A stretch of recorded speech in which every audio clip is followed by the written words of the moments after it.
Government's measures are set to accelerate growth in critical sectors such as healthcare, handloom, agriculture and automobiles. She noted that the significant reduction in GST on tractors and certain agricultural equipment is a welcome development for farmers. Drawing a historical parallel, Purandeshwari recalled her former Chief Minister N.T. Ramarao had introduced the Janata Vastra scheme to support the handloom sector, and now GST amendments are once again providing a boost to that industry.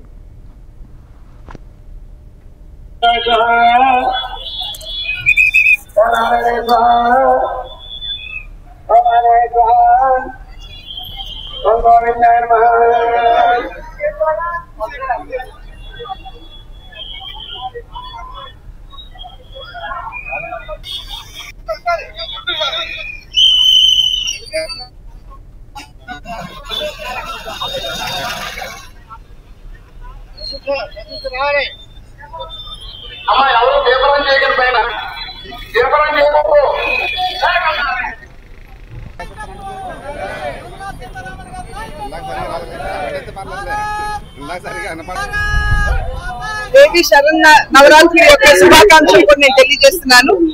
ఆ తల్లి చల్లని చూపు మనందరి మీద ఉండాలని, సర్వేజన సుఖినో భవంతు అంటూ అందరినీ ఆశీర్వదించాలని ఆ తల్లిని వేడుకుంటూ మరి ఒక్కసారి అందరికీ నా శుభాకాంక్షలు తెలియజేస్తున్నాను. ఇది ఒక పక్క మనం దేవి నవరాత్రులు చేసుకుంటున్నటువంటి సందర్భంలోనే నిన్ననే ప్రధాని నరేంద్ర మోడీ గారు జిఎస్టికి సంబంధించి జెన్ 2 ఏదైతే వారు ప్రకటించారో అది ప్రత్యేకించి మధ్య తరగతి వారు, తర్వాత దిగున ఉన్నటువంటి వారందరికీ కూడా ఉపయుక్తంగా ఉన్నటువంటి విషయాన్ని మనం అందరం కూడా గమనించాలి. జిఎస్టిని ప్రవేశపెట్టి ఇప్పటికే 8 సంవత్సరాలు అవుతుంది.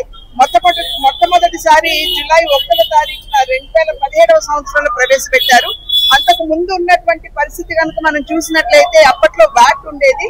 ఒక్కొక్క రాష్ట్రంలో ఒక్కొక్క విధంగా అప్పట్లో ట్యాక్స్ విధానం ఉండేది.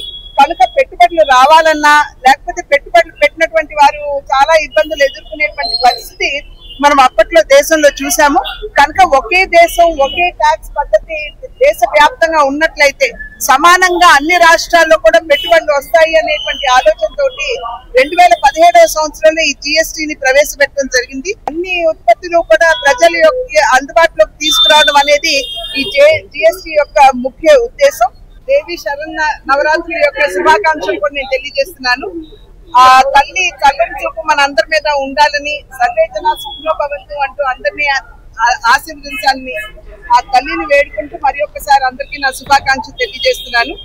ఇది ఒక పక్క మనం దేవి నవరాత్రులు చేసుకుంటున్నటువంటి సందర్భంలోనే నిన్ననే ప్రధాని నరేంద్ర మోడీ గారు